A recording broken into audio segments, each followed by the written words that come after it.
이번 주의 토라 포션은 이드로라고 하는 제목을 갖고 있습니다. 이드로는 그 이방의 남은 자를 뜻하는 그러한 인물인데요. 그 이드로라고 하는 것은 이제 예테르라고 하는 그 돌출되다, 풍성해서 그 남은 것이라고 하는 그런 뜻에서 나온 말이고요. 모세의 장인이자 그 미디안 사람이죠. 미디안 제사장으로 이렇게 알려져 있습니다. 그래서 이방의 남은 자가 이제 이 광야로 들어온 이스라엘을 찾아와서 만나게 되는 이야기고요. 모세의 가정에 이를테면 이제 잠시 동안 헤어져 있었던 그 아내와 그 자녀들을 데리고 와서 그 모세의 가정을 또 온전케 하고, 또 모세에게 이런 말을 하죠. 그러니까 이 시내산의 언약, 오늘 이 십계명 언약이 있기 전에 내가 홀로 이 일을 감당하지 못하리라. 홀로 이 모든 것들을 하는 것은 옳지 못하다라고 하는 그러한 말을 하고요. 만일 네가 이 일을 이루면, 이 일을 감당하면, 그러면 하나님께서 너희에게 주리라고 하신 그 땅으로 들어갈 수 있을 것이다 라고 하는 어떤 지혜를 그렇게 열어주는데, 그것이 무엇이냐면 그 몸의 구조를 만드는 것이었습니다. 그래서 능력 있는 자를 세우고요. 능력이 있다라고 하는 것은 스펙이 좋은 사람이 아니고 그 하나님을 두려워하고 또 불의한 재물을 미워하고요. 그래서 예전 성경에서는 제덕이 겸전한 자라고 이렇게 되어 있는데, 그 원래의 뜻은 이제 기보르라고 해서 이 잠언 31장에 나와 있는 그 누가 현숙한 여인을 찾아 얻을 꼬라고 하는 그 현숙한 여인, 현숙한 신부를 세우라는 그런 뜻입니다. 그러니까 동역자 혹은 그 몸의 지체를 세우는 그것을 만들라고 하시는데요. 이게 얼마나 중요한 이야기인고 하면, 사실은 출애굽이라고 하는 것이 그냥 어떤 공간의 이동, 그러니까 애굽이라고 하는 땅에서 가나안 땅으로 가는 어떤 그 이야기가 아니고, 출애굽이라고 하는 것은 어떤 구조의 변화라고 하는 것을 계속해서 하나님 말씀하시는데, 어떤 구조의 변화냐면 이 애굽의 시스템, 애굽의 구조는 이 피라미드 구조입니다. 그래서 한 사람, 그 바로 왕이 있고요. 그게 태양신이든 하여튼 모든 그 맨 위에 한 사람을 위해서 전체가 다 이렇게 종속되는 그런 개념이고요. 그 위에 좀 소수의 그 피라미드의 상층부에 있는 사람들을 귀족, 사제, 이런 권력자들, 그런 집단들을 전체적인 어떤 노예나 평민들이 이렇게 떠받치고 있는 어떤 그런 구조입니다.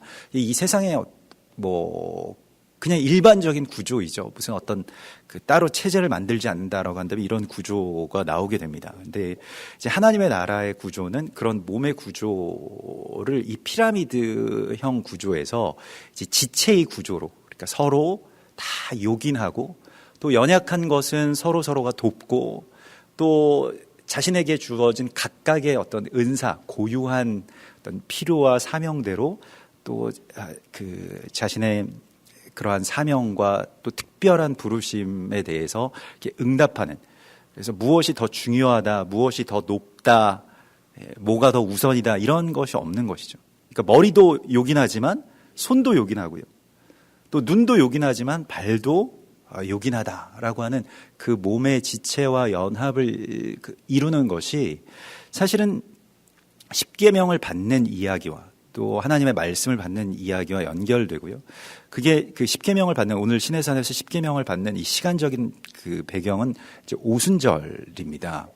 그래서 우리가 오순절 마가의 다락방에서 우리 오늘 찬양한 것과 같이 성령을 받게 되는데, 성령을 받는다라고 하는 것이 구약에서의 어떤 이 예표적인 이야기로는 십계명을 받게 되는 것, 하나님의 임재가 내려와서 무엇을 우리 가운데 말씀하시고 무엇을 주시는지를 우리가 보게 됩니다. 그래서 성령이라고 하는 것이 무엇인지, 또 성령을 받는다라고 하는 것이 어떠한 것인지를 우리가 더 깊이 있게 깨닫게 되는 것이 이번 주의 토라 포션의 말씀이 되겠습니다. 그러면서 그런 구조 가운데서 굉장히 중요한 한 가지, 이방인과 이스라엘의 연합, 이방의 남은 자, 이드로라던가, 아니면 그 19장에서 너희가 이 말을 지켜 행하면 내가 너희의 하나님이 되고 너희는 나에 대하여 이 세상의 이 열방의 제사장 나라가 될 것이다 라고 하는 그 말씀의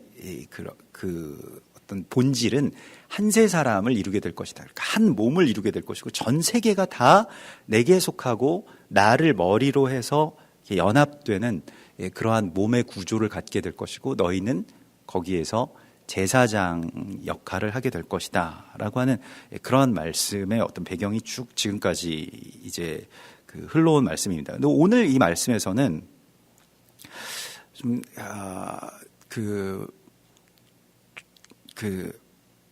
굉장히 중요한 부분인데 이게 그 신학적이기도 하고 좀 철학적이기도 해서 우리가 좀처럼 이렇게 그 잘 다루지 않는 또 그 잘 이해가 되지 않는 이해가 될 듯 말 듯한 그러한 부분 그러한 장면의 그 말씀이 나옵니다. 이게 무엇이냐면 여호와께서 신의 산 곧 그 산 꼭대기에 강림하시고 모세를 그리로 부르시니 모세가 올라갔다 이렇게 되어 있습니다. 그래서 이게 지금 출애굽이라고 하는 것이요. 오늘 뭐 그 이번 주 토라 포션에서 계속 반복되어서 나온 것이 시간적인 배경으로는 석 달째 혹은 3일째라고 하는 말이 계속 나옵니다. 이게 이제 그 오순절의 배경이기도 하고요. 이게 그 어떤 의미냐면 세 번째의 단계 가운데로 들어간다는 것을 말합니다. 성경에서 어떤 그 뭐 성경뿐만이 아니라 전 세계의 모든 그 이 신화, 뭐 소설, 영화, 뭐 이야기의 어떤 그 본질적인 패턴이 한 가지가 있습니다. 그게 뭐냐면 어떤 사람이 어딘가에서 다른 곳으로 옮겨지는 이야기가 첫 번째입니다. 그게 첫 번째 단계입니다. 이게 출애굽이죠.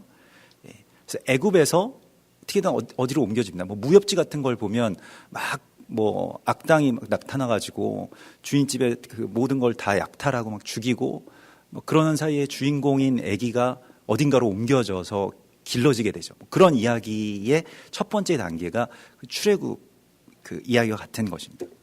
두 번째는 이제 가진 고생을 다 하게 되는 것이죠. 광야에서 이스라엘 백성들이 물이 없어서 고생하고 뭐 군대의 추격을 받고 앞에는 홍해 바다요 뒤에는 애굽왕의 병거가 막 쫓아오는 뭐 그런 장면들입니다. 그래서 참 고생하게 되는 그런 그 이야기, 광야로 들어가게 되는 이야기이고요. 그 가운데서 그 마지막 끝에 어떤 일들이 있냐면 그 일종의 죽음을 경험하게 됩니다. 그러니까 실질적으로 죽으면 이야기가 주인공이 죽으면 이야기 끝나지만 거의 죽을 뻔하는 이야기. 그리고 실제적으로는 자아가 이전에 어떤 사람이 죽는 이야기가 일어나게 됩니다. 그 고생 끝에 그런 일들이 있죠. 그걸 이제 십자가의 이야기라고도 할 수가 있겠고요. 이제 이 토라의 말씀에서는 그것이 이제 장막에서 드려지게 되는 이 희생의 제사, 또 그 제사에 투영되는 이 산제물이 된 이스라엘 백성들의 이야기로 연결이 됩니다. 그래서 그 거듭남이라고 하는 것의 비밀은 죽어야지 거듭날 수가 있잖아요. 근데 그 가장 어려운 지점이죠. 이게 우리가 사실 그 죽어야 되는데 그 죽는다라고 하는 그 지점이 굉장히 어려운 지점인데 그것을 통과하게 되면 이제 세 번째 단계가 있게 되는데 오늘 주님께서 우리 가운데에 임하시는 그래서 하나님이 내 안에 들어오시고요. 성령이 내 안에 오셔서 내가 완전히 새로운 어떤 그 생명을 얻게 되는 이게 부활의 생명이라고도 할 수가 있겠고요. 이게 거듭남의 삶이라고도 할 수 있게 되는데 새로운 삶의 단계가 열리게 되는 이 세 번째의 단계입니다. 여기서는 다 모든 게 해소되죠. 주인공이 뭐 무협지 같은 경우에는 그 아버지를 죽인 원수를 찾아가서 뭐 원수를 갚고 뭐 세상을 뭐 그 꼭 그 원수를 갚아주는 것뿐만이 아니라 뭐 용서하기도 하고 아무튼 세상을 구하고 뭐 이런 이야기들이 나오게 되죠. 그래서 내가 전에 그렇게 고생하고 또 어딘가로 옮겨지고 뭐 이렇게 되어서 거의 죽을 뻔했던 그 이야기가 자양분이 되어서 무언가 세상에 어떤 구원의 이야기가 나타나게 되는 그 세 번째 단계의 이야기로 하나님께서 지금 이스라엘 백성들을 인도해 주시고 있는 것입니다. 물론 이스라엘 백성도 여기서 더 큰 구조에서는 애굽에서 광야에서 가나안이라고 하는 이 세 단계가 있을 겁니다. 우리에게도 그러한 단계가 있고요. 그래서 출애굽이라고 하는 것은 이제 뭐 간단하게 그냥 우리가 구원받았다라고 하는 것도 마찬가지입니다만은 이게 간단한 과정이 아니라는 겁니다. 그래서 이 구원이라고 하는 것에 대해서 우리가 생각할 때 그냥 예수 믿고 구원받으면 천당 간다라고 하는 이런 정도의 이야기가 아니고 좀 더 아주 깊숙하게 들어가게 되면 오늘 이 말씀 속에서는 좀 굉장히 깊은 우리가 알쏭달쏭한 그런 용어들인데 철학적인 용어로 존재론적인 어떤 그 계시가 여기에서 나타납니다. 그래서 이 20절에 보면 여호와께서 신의 산 곧 그 산 꼭대기에 강림하셨다. 바이 예레드 하는데 야라드라고 하는 것은 하늘이 이 땅으로 내려온다라고 하는 그런 개념입니다. 그러니까 하나님의 나라가 이 땅에 내려오게 해달라고 우리가 늘 기도하잖아요. 그 일이 실제로 일어나는 겁니다. 여러분 그래서 그 주의 성도들이 공중으로 들어올림을 받는다라고 하는 이 개념은 지금 이 신의 산의 꼭대기에서 일어나는 장면과 거의 유사하다고 할 수가 있겠습니다. 이게 뭐냐면 우리가 그냥 이 세상은 다 별 볼 일 없는 것이고 잠깐 지나가는 것이고 다 불타서 없어질 세상이기 때문에 우리가 뿅 하고 올라갔고 이 세상의 사람들은 그냥 나머지는 다 죽는다. 이런 개념을 갖고 있는 게 신천지든 아니면 예전에 좀 왜곡된 어떤 그런 구원관이었다고 한다면 이 땅을 하나님께서 우리에게 지키고 경작하고 지키고 돌보게 하셨잖아요.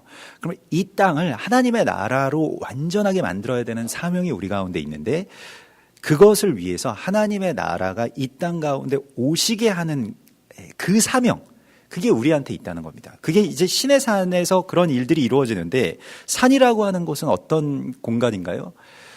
그 중력이 막 끌어당기는 그 땅이 끌어당기는 그 힘을 이기고 사람이 올라가죠.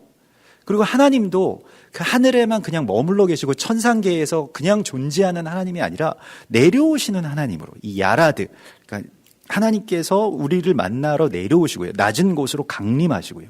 우리는 하나님을 만나기 위해서 올라갑니다. 이 두 이야기가 이 두 간절함이 만나는 바로 그 지점이 신의 산이라고 하는 것입니다. 그래서 이것은 어떤 한쪽의 그 일방적인 것으로 찾을 수 없는 것이고요. 양쪽의 갈망이 만나는 그 지점을 신의 산이라고 이렇게 표현을 하고 있는 것입니다. 그래서 신의 산의 뜻이 이제 영어로는 이제 thorny라고 하는데 이게 이 가시가 있는 고난의 장소라고 하는 그런 뜻이 되겠습니다. 그래서 우리가 하나님 만나게 되는 바로 그 지점이 신약 성경에서는 그것이 이제 골고다이고 또 겟세마네이고 하나님을 이 땅을 거슬러서 올라가는 어떤 그런 고통 가운데서 가시밭길을 우리가 걸어서 올라가게 되죠. 그런데 거기에는 하나님이 계시다는 겁니다. 하나님이 그곳에 내려온다는 거예요. 그래서 그것을 만나기 위해서 우리가 올라가는 이야기와 하나님께서 자신의 보좌를 버리고 내려오시는 그 은혜가 만나는 바로 그 지점을 신의 산이라고 표현하고 있고요. 이게 공간적인 배경이라고 한다면 시간적인 배경은 그것이 오순절이 되겠습니다. 또한 오순절도 역시 지금 오늘과 같은 안식일이죠. 그러니까 우리가 이 세상의 모든 두려움, 걱정, 고난들을 이기고 어떻게든 거슬러서 올라간 바로 그 지점에서 주께서 우리와 만나 주시는 것이죠. 신의 산에서 이 모세가 하나님을 미리 만났죠. 이스라엘 백성들과 같이 가기 전에. 그래서 호렙산이라고도 불리우는 바로 그곳에서 이제 가시나무 떨기 불꽃 가운데서 하나님이 나타나셔서 나는 스스로 있는 자라라고 하는 그러한 말씀을 받은 곳이 또한 신의 산이죠. 이 가시나무라고 하는 것과 또 고난이라고 하는 그 신의 산의 이름과 같은 이름이고요. 그게 이제 이 온 백성에게로 확장되는 이야기입니다. 그러니까 십자가의 사건이 예수아에게서만 나타난 사건이 아니고 이제 그 십자가의 어떤 현상이나 또 십자가의 사건이 나의 이야기로 확대되고 열리게 되는 바로 그 역사가 오순절 성령의 강림이라든가 오늘 신의 산에서 하나님께서 이스라엘 백성들에게 내려오시는 그런 장면과 이제 연결이 되는 것입니다. 근데 21절부터 오늘 보면 그 19장의 마지막 지점을 보면 하나님께서 계속 반복해서 말씀하시는 것이 있어요. 이게 이 앞에서도 말씀을 하신 것인데, 내려가서 백성을 경고하라. 백성이 밀고 들어와 나 여호와에게로 와서 보려고 하다가 많이 죽을까 하노라. 또 22절에서는 제사장들에게 그 몸을 성결하게 하라. 나 여호와가 그들을 칠까 하노라. 그래서 경계를 넘어오지 못하도록 하라. 그 23절 24절에서요. 경계를 세우고 넘어가지 못하게 하고 다시 그걸 반복해서 말씀을 하십니다. 계속 말씀을 하세요. 근데 이상하지 않습니까? 하나님께서 지금 임재하시기 위해서, 백성들에게 내려오시기 위해서 말씀으로 성령으로 강림하시는 그 지점 가운데서 역설적으로 하나님이 계속 요구하시는 것은 경계를 침범하지 말라라고 하는 말씀이었습니다. 이게 사실은 최근에도 뭐 이 인문학이나 철학에서 굉장히 화두가 되는 한 단어가 있는데, 타자라고 하는 그런 개념입니다. 타자라고 하는 말을 들어보신 적이 있으신가요? 이렇게 야구에서 이렇게 치는 사람 말, 이 타자 말고 이 다른 존재라고 하는 이 타자라고 하는 말이 계속해서 유행하는 말입니다. 이런 단어가 왜 유행하는지를 우리가 좀 알아야 되는데, 타자라고 하는 것은 뭐 유식한 말이지만 그냥 쉬운 말로는 다른 사람을 말합니다. 다른 존재, 다른 사람, 나와는 다른 사람. 그래서 보통 이전에 뭐 이스라엘 백성들도 마찬가지고요, 또 애굽 사람들도 그렇고요, 오늘날의 우리들도 그렇고, 나와 다른 사람을 어떻게 다루는가, 그들을 내가 어떻게 대하고 어떻게 인식하는가라고 하는 것이 이제 타자라고 하는 것에 대한 뭐 그런 생각입니다. 그래서 때로는 그들을 배척하고, 또 나와 다르면 뭐 미워하고 증오하고 몰아붙이고, 아니면 나에게 피해를 주는 어떤 그런 존재로 이렇게 이해하는 어떤 그런 개념의 타자가 있고요. 그러니까 다른 존재들을 그럼 어떻게 할 거냐, 뭐 이방인들을 어떻게 다룰 거냐, 뭐 여성들 같은 경우에는 남자들을 어떻게 다룰 거냐, 뭐 다른 인종을 어떻게 다룰 거냐, 뭐 이런 식으로 이제 다른 존재에 대해서 우리가 어떻게 생각할 거냐라고 하는 것이 이제 요즘 나오는 어떤 그 타자론의 뭐 이런 논의들입니다. 그래서 그것이 이제 뭐 다 우리가 관용하고 포용하고 다 받아들여야 된다, 이런 쪽이 좀 우세하죠, 요즘에는. 그래서 그것이 이제 뭐 시대적인 정신으로 되어 있습니다만은, 그 이전에도 이제 철학자들 같은 경우에는 뭐 헤겔이라든가, 또 뭐 그 나중에 나온, 그러니까 뭐 헤겔이나 칸트 뭐 이런 분들이 이제 타자라고 하는 용어를 쓰기 시작하면서 알려진 그런 개념입니다. 근데 이게 좀 간단치는 않습니다만은, 뭐 최근에는 이제 뭐 무슨 그런 포스트 모던의 그 철학자들인 뭐 미셸 푸코나 무슨 뭐 자크 락강이나 뭐 이름은 들어봤지만 책은 읽어본 적이 없는 많은 사람들이 있습니다. 무슨 레비나스나 뭐 데리다나 뭐 이런 분들이죠. 저도 몇 번 잠깐씩 읽어보긴 했는데 너무 두꺼워가지고 다 읽을 엄두가 나질 않더라고요. 그분들도 쓰고 나서는 아마 안 읽어본 것 같아요. 근데 실제로 그런 이야기가 있습니다. 근데 여기에서 그 타자라고 하는 그 개념을 가지고 와서 신학계에 어떤 폭탄을 던진 사람이 누구냐면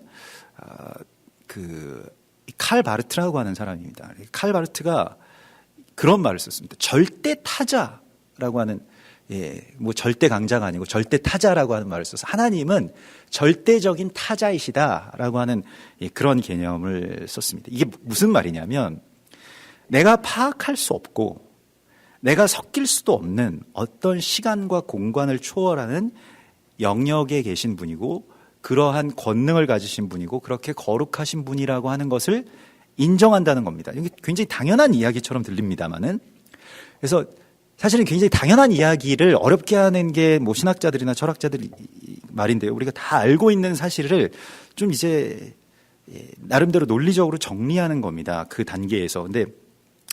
그래서 유명한 말을 하는데 절대타자를 인정해서 하나님을 하나님 되게 하라라고 하는 그런 말을 했습니다. 왜냐하면 당시에 뭐 지금도 마찬가지입니다만은 당시에 어떤 과학과 이성이라고 하는 것이 하나님을 능가하는 어떤 그런 시점이 있었어요. 뭐 이게 그런 산업화 혁명이 일어나고 막 사람들이 뭐 그 유토피아를 건설할 수 있다라고 생각하는 어떤 그러한 시점 가운데서 신은 없다. 신의 존재는 굉장히 비논리적인 것이어서 그냥 신화에 불과하다. 그래서 막 다 그걸 이제 그 하나님이 없다라고 하는 무신론들, 뭐 불가지론, 뭐 이런 것들이 이제 막 그 판을 치던 그런 세상이었습니다. 신학계에도 들어와서 그냥 신화에 불과해. 그냥 믿음의 영역이야. 그래서 좀 논리적이진 않아. 이러한 그런 개념 가운데서 이것을 그 논리 위에 어떤 논리로 세워나간 그 사람들의 이야기가 있습니다. 그래서 이게 사실은 우리가 그 절대 타자라고 불리우는 하나님의 어떤 고유성과 존귀함을 인정한다라고 하는 것을 우리가 다 갖고 있는 것 같지만요. 실제로 우리가 구원을 받고 또 그렇게 그 하나님을 하나님으로서 우리가 모시고 있는 것 같지만 실제의 삶의 영역에서 하나님이 하나님 되시는 것은 굉장히 다른 문제입니다.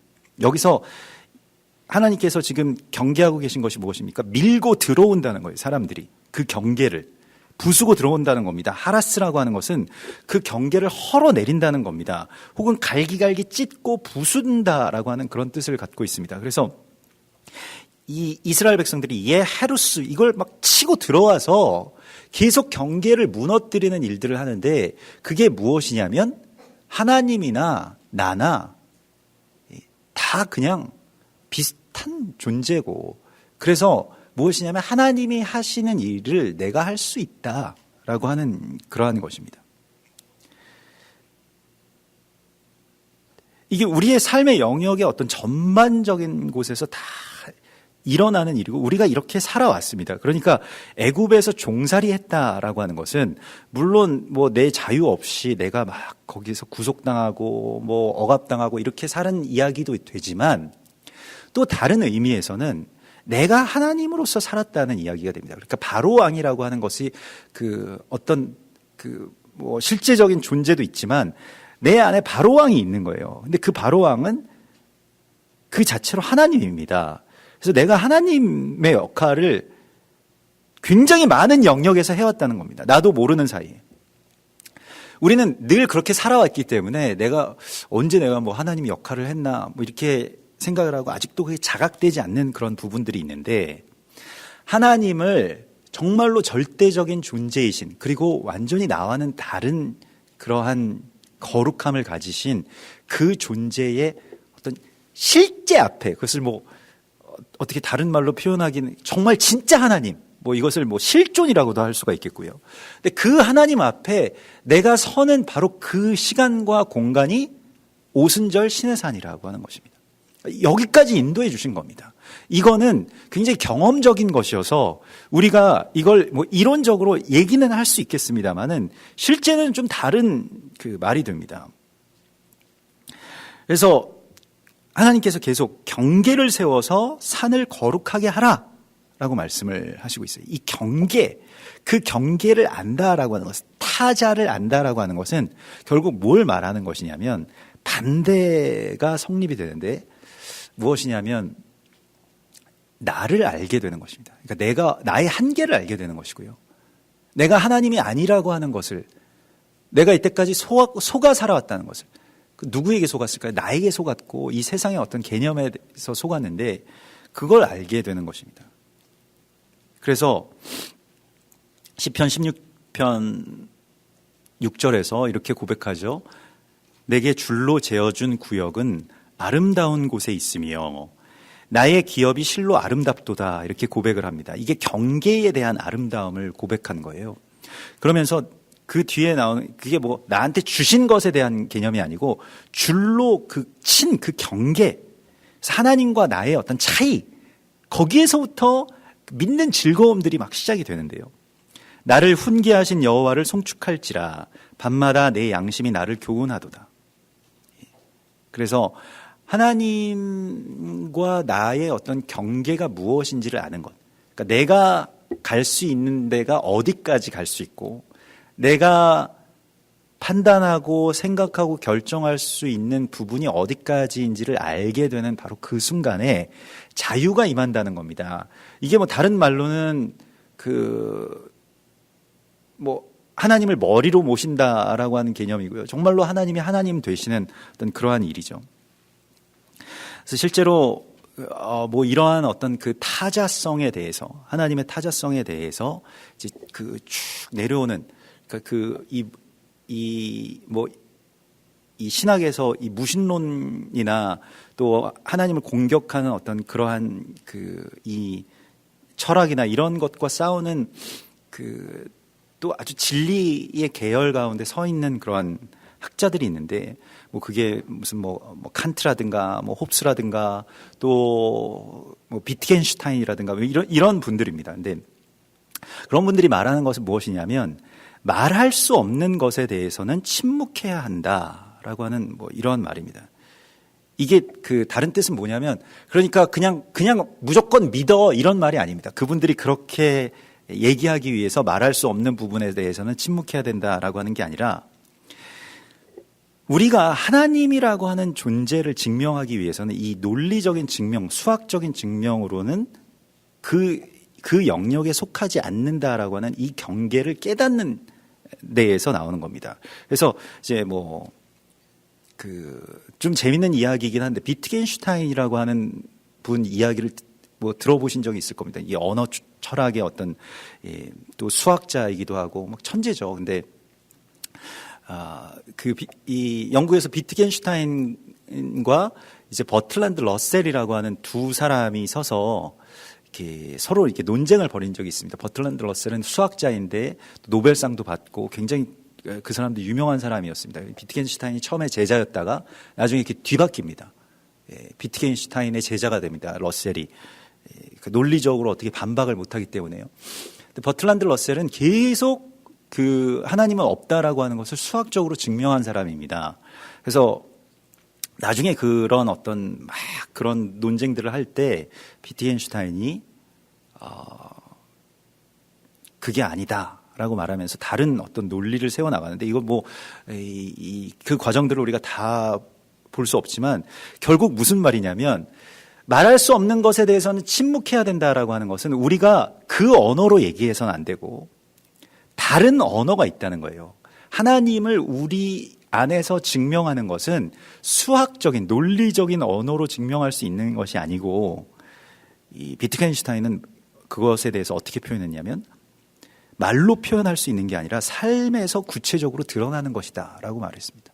그래서 그 두 사람의 아주 굉장히 저명한 그 두 학자의 삶이 극명하게 나중에 갈리게 되는데, 이 버틀란드 러셀은 계속해서 아내를 버리고 자식들이 그것 때문에 자살하고 이 딸이 평생의 상처를 안고 살고, 나중에는 그 딸이 이제 하나님 만나게 되면서 아버지 러셀을 어떻게든 구해보려고 했습니다만 러셀이 끝까지 믿지 못하고 그것 때문에 통곡하고 이런 굉장히 비극적인, 말년에 되게 비극적인 어떤 그런 최후를 맞습니다. 그것도 자신이 세워놓은 어떤 그런 모든 논리나 이런 것들이 자신의 제자였던 비트겐슈타인에 의해서 또 박살이 나고, 그 다음부터는 학자로서 의욕이 완전히 꺾이게 되고요. 사업 망한 것보다 훨씬 더 큰 그러한 절망이, 사실은 자신이 평생 동안 구축해 놓은 것들이 다른 학자에 의해서 완전히 뒤집어지는 순간이거든요. 실제로 그런 일들을 겪고 나중에 아주 비참하게 이제 말년을 살게 되는데, 비트겐슈타인은 굉장히 부잣집, 귀족집의 유대인 귀족 가문에서, 유럽의 귀족 가문에서 살았습니다만은 아주 상당히 많은 유산을 아버지가 남겨주었는데, 그것을 다 주변의 가난한 친지들과 예술가들과 가난한 사람들한테 다 나눠주고, 자신은 일부러 가난한 삶을 택하고 또 전쟁터에 최전방으로 지원해서 가서 거기에서 계속해서 하나님을 자신의 삶을 통해서 이렇게 증명하려고 했습니다. 나중에는 우리가 지금 정말 유명한 그 학자잖아요, 비트겐슈타인이. 근데 시골의 어떤 학교에 들어가서 아이들에게 수학을 가르치면서 또 전도도 하고 뭐 이런 삶을 살고 뭐 또 나중에는 이제 다시 이제 대학의 강단에 복귀했습니다만 당시에 아주 스타 학자였던 사람이 그런 삶을 살아가면서 결국에 무엇이냐, 이 말이라고 하는 것이 우리가 다 서로 같은 말을 쓰고 또 같은 언어를 쓴다고 해서 언어가 통하는 것이 아니라고 하는 것을, 그러니까 그 사람의 말로 또 그 영역의 말을 내가 알고 그 말로 대화해야 됨을 그렇게 얘기했던 것이죠. 논리학에서 쓰는 말, 뭐 수학에서 쓰는 말, 혹은 뭐 동양인들이 쓰는 말, 뭐 한국 사람이 쓰는 말, 독일 사람이 쓰는 말 다 다른데 그 말의 경계를 어떻게 넘어갈 수 있느냐, 또 그것을 우리가 어떻게 인정할 수 있느냐라고 하는 것에 대해서 사람이 오랫동안 그런 이 연구를 하고, 사실은 예수가 하나님의 아들임을 아는 것이라고 하는 것에는 이게 어떤 지식적인 믿음이 아니고 이론적인 내용을 인정하고 수용하는 게 믿음이 아니고 그곳에서 하나님께서 말씀하신 그 말씀을 실제의 삶으로 살아내는 것만이 진정한 믿음의 증거라고 학자들이 얘기한 겁니다. 사실은 뭐 니체가 신은 죽었다 이렇게 얘기를 했습니다만은 실제로 그게 신이 죽었다라고 얘기한 게 아니고 그런 어떤 논리학에서 증명할 수 있는 어떤 그런 신의 영역이 아니다라고 말한 것 뿐이거든요. 근데 나중에 이제 그걸 뭐 오해해서, 그래서 그런 논증의 대상이 아니다. 그 경계를 우리가 인정하게 되면, 경계를 인정한다는 것은 무엇이냐면 언어가 여기서 바뀐다는 것을 우리가 깨닫는 순간입니다. 그러니까 전에 내가 살던, 이게 다른 말로는 전에 내가 살던 삶의 방식이 바뀐다는 걸 이야기하는 겁니다. 내가 이해하는 어떤 방식이 있어요. 우리가 살아가는 다 각자마다 자기의 세계가 있고 자기 세계에서 옳은 게 있고 그른 게 있고 내가 좋아하는 게 있고 싫어하는 게 있고 그렇습니다. 그거 간섭받는 것도 싫어하고 또 그게 어떤 타격받는 거 우리가 되게 어려워하는데, 사실은 이것에 대해서 이제 이 경계를 우리가 아는 순간 내가 어디에 있고 하나님은 어디에 계신지를 우리가 아는 순간이 믿음의 어떤 새로운 단계라고 하는 것을 계속 하나님 말씀하시는 거예요. 그래서 이 경계까지 하나님이 이끌어 주시고 그 경계를 알게 해주시면서 하나님은 누구이시고 나는 누구인지를 알게 되는 바로 이 지점으로 하나님께서 이끄신 것입니다. 이것이 신의 산입니다. 여기까지 우리가 갈 수 있어야 합니다. 그냥 단순히 하나님 내가 믿어, 그게 구원 받았지라고 생각하는 그 단계가 아니고요.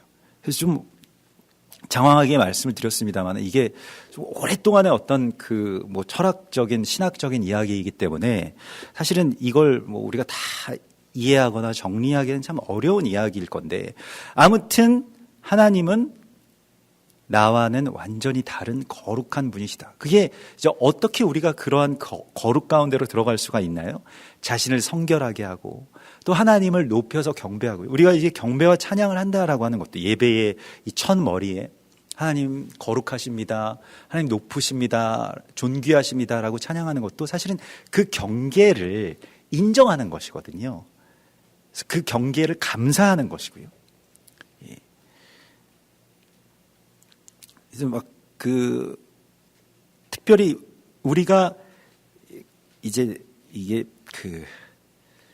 자기 의식을 가진 주체로서 홀로 서기까지, 그러니까 내가 하나님의 어떤 아들로 하나님의 백성으로 설 수 있을 때까지, 헤겔이 한 말인데 주체가 타자에게 얼마나 많은 빚을 지고 있는지를 깨달아야 된다, 뭐 이런 말을 합니다. 어려운 말입니다만은 쉽게 말해서 그냥 내가 나인 줄을 알게 되는 그 이야기는, 우리가 하나님을 다 알 수 없지만은 하나님이 우리를 도와주셔서 이 신의 산까지 오게 해주신다는 거예요.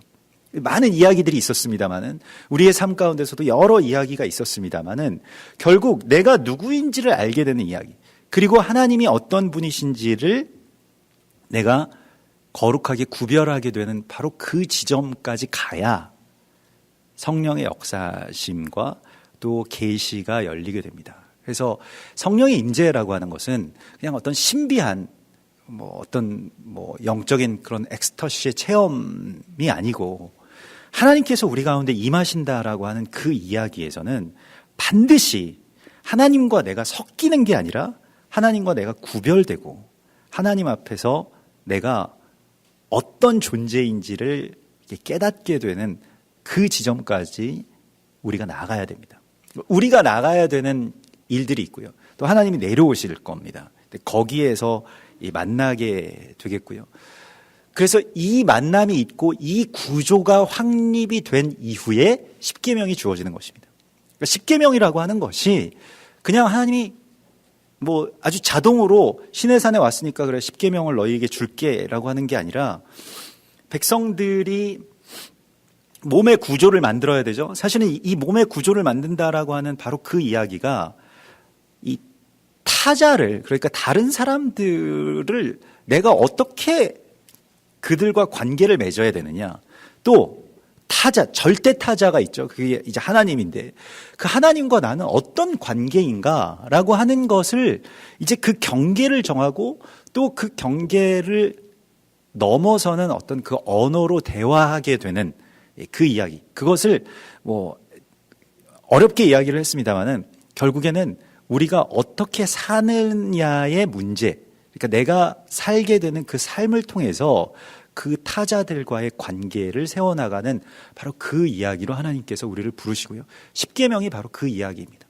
십계명이 물론 제가 그 지난주에도 말씀드렸습니다만 십계명에 대한 정말 주옥과 같은 그 설교를 다 예전에 준비를 해놓고 한 계명 한 계명마다 엄청난 내용들이 있었음에도 불구하고 그게 다 날아가가지고 뭐 오늘 이걸 뭐 다행이기도 하겠습니다만 다 나누지는 못하겠습니다만은 그래서 그 어렴풋이 전체적으로 기억하면 무엇일까요? 십계명이라고 하는 것은 하나님 사랑하는 것이고요. 그리고 내 이웃을 내 몸과 같이 사랑하는 것입니다. 그게 이제 십계명이고요. 결국에 그게 무슨 이야기입니까? 유식하게 이야기하면 타자와의 관계, 거기에서 내가 무엇을 하면서 살아야 되는가라고 하는 그 삶으로 하나님 우리를 부르시는 것입니다. 이게 성령이 우리 가운데 오시는 이야기고요. 우리가 하나님을 정말로 더듬어서 찾아 나가는 바로 그 이야기인데 그 전에 이 세 단계가 있는 것이죠. 어딘가에서 우리가 이동되고요. 그래서 여기까지 와서 우리가 뭐 이 시골까지 와가지고 하나님 만나게 될 줄은 우리 몰랐잖아요.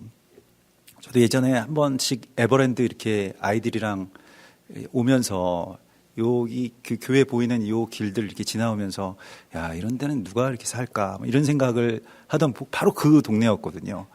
그래서 야, 이런 데 와서 살자 그러면 우리 가족들이 살까? 뭐 이런 생각도 하고 근데 정말 왔더라고요. 그런데 뭔가 이렇게 공간이 이동되는 이야기, 삶이 완전히 전환되는 어떤 그런 변화가 우리의 삶 가운데 일어나게 되고 또 그러한 과정 가운데서 굉장히 오랜 시간 동안 고난의 그 가시밭길을 거슬러서 올라가야 되는, 그리고 거의 죽을 뻔하는 그 진짜 십자가.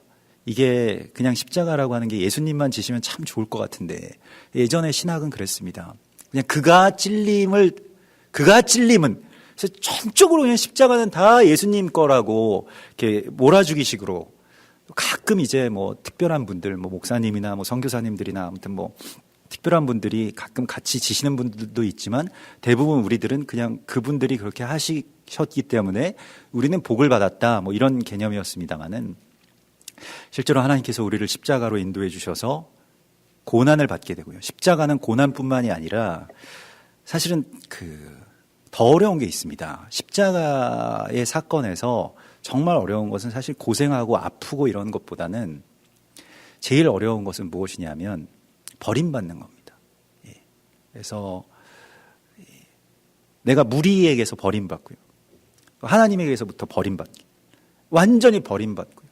하나님의 부재를 체험하게 되고요. 또 사람들 안에서는 완전 고립감 가운데 들어가게 되고요.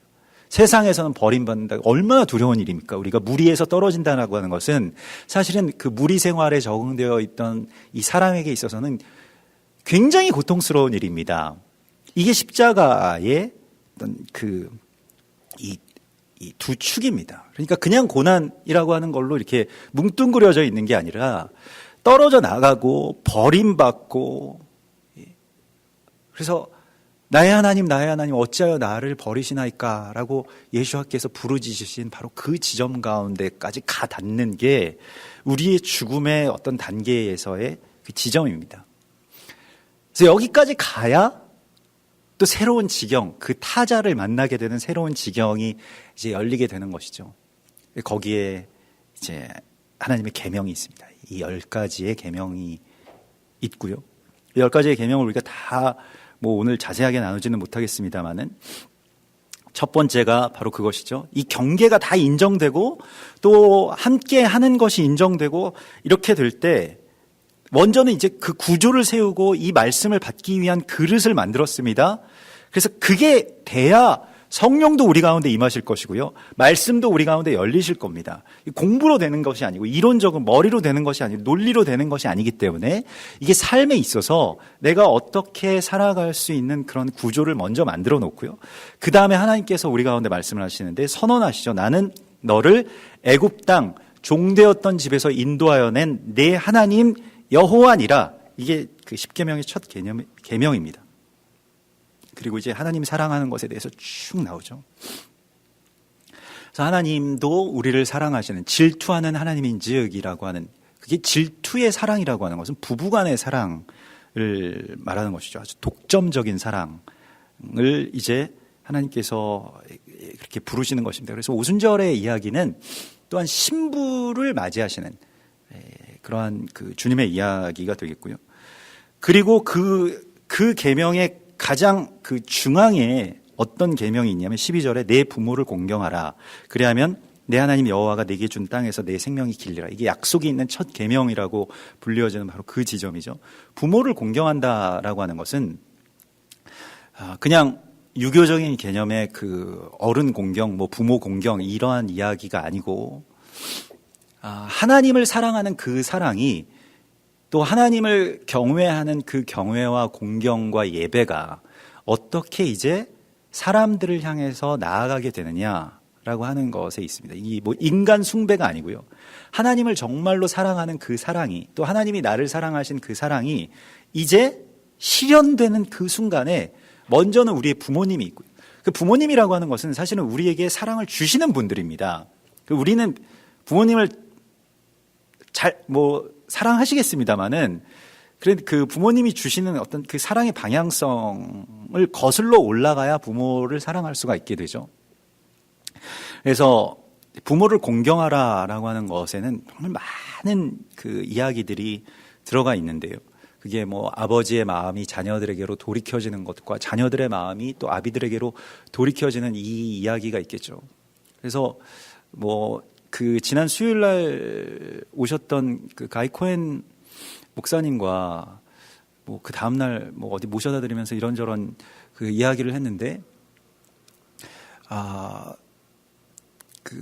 뭐 그분은 이제 영적인 아버지가 있고 그 이제 에이탄 슈시코프라고 하는 또 그 이 1세대 사역자가 있습니다. 그래서 그분과 어떻게 연합하게 됐는지를 쭉 얘기하시면서 제가 이제 말라기 4장에 이 아비의 마음이 자녀들에게 돌이켜지게 되는 것에 대해서 세대와 세대의 연합에 대해서 오랫동안 이제 하나님 계속 말씀을 하셨는데 이것의 어떤 실체에 대해서 당신이 그렇게 살았으니까 한번 얘기해달라 그랬더니 그런 말을 해요. 물론 부모가 자녀들을 도와주죠. 그게 아비의 사랑인데 자기도 굉장히 많이 받았다는 거예요. 근데 계속 공급받는 게 아니고 마치 그 개주처럼 우리가 다음 주자로 막 달려가는데 뒤에 주자들은 이제 지치기도 하고 또 나에게 닿기가 어려우면 우리가 어떻게 하느냐, 뒤로 좀 더 나아가서 또 천천히 뛰면서 그것을 받기 위해서 거슬러서 올라가야 되는 그러한 일들이 있는데 우리가 그분들을 또 도와야 된다. 그런 말을 하더라고요. 그래서 이 서로가 서로를 위하고 돕는 그 관계에서 세대의 연합이 일어나는 것을 자기는 경험했다고. 그래서 이 가이 코엔이 얘기하다 보니까 저랑 동갑이더라고요. 그래서 말 놓자 이제 우린 친구다 뭐 이렇게 같은 뭐 소띠다 뭐 이렇게 얘기를 했더니 그 소가 뭐 카우냐 불이냐 뭐 이렇게 물어보더라고요. 그래서 아무튼 넌 불인 것 같다. 그래서 뭐 황소처럼 이렇게 열심히 일하라고 뭐 그런 얘기를 했는데, 아무튼 다음 세대와 그 앞전 세대가 연합하는 것을 통해서 뭐라고 말씀하셨습니까? 하나님의 나라, 내게 준 땅에서 너희의 생명이 길 것이다. 그러니까 하나님의 나라를 이루는 어떤 지혜가 여기 있습니다. 사실은 우리가 앞전 장에서도 보았던 것과 같이 이드로가 이번 주에 토라 포션의 말씀이 이드로니까, 이드로가 그 장인이잖아요. 장인 어른이 나한테 와서, 갑자기 상관없는 장인 어른이 나한테 와서 야, 너희 회사 말이야, 그렇게 하면 안 되고 좀 인사를 좀 이렇게 해봐 라고 하면 어떤 기분이 들까요? 대부분은 다 아니 뭐 알지도 못하시는 분이 와서 장인이면 뭐 다야? 뭐 이런 생각을 할 거 아닙니까? 우리가 뭐 그렇게 얘기는 안 하겠지만은 반감이 있을 수가 있고. 근데 놀랍게도 모세는 그 장인 어른의 말을 다 듣고 그대로 순종했다라고 나옵니다. 그리고 나중에도 그 모세가 그 장인 어른의 아들인 호밥에게 당신은 우리의 광야에서의 눈이 될 것입니다 라고 해서 그 이방인과의 연합에 대해서 계속해서 이야기를 하고요. 사실 이게 세대와 세대도 당신들이 우리의 눈이 되고 또 내가 당신의 어떤 다리가 되겠습니다 라고 하는 그 연합, 서로 돕는 어떤 지체로서의 연합이 반드시 일어나야 되는데, 이것을 이제 공경이라고 표현이 되었는데, 이 야레라고 하는 말은 이 야레 엘로힘, 그러니까 하나님을 예배한다라고 하는 예배에서 쓰이는 것이고요. 우리가 이 예배가 굉장히 영적으로 하나님만을 바라보고 있다고 한다면 이것은 기형적인 예배가 됩니다. 이 예배를 어떻게 이 세상에서 내가 첫 번째로 나의 부모님에게 혹은 나의 자녀에게는 사실 그 자동적으로 가게 되어 있게 디자인되었기 때문에 크게 신경 쓸 필요는 없습니다. 우리가 자녀를 사랑하는 것은 거의 본성에 가까운 이야기이기 때문에요.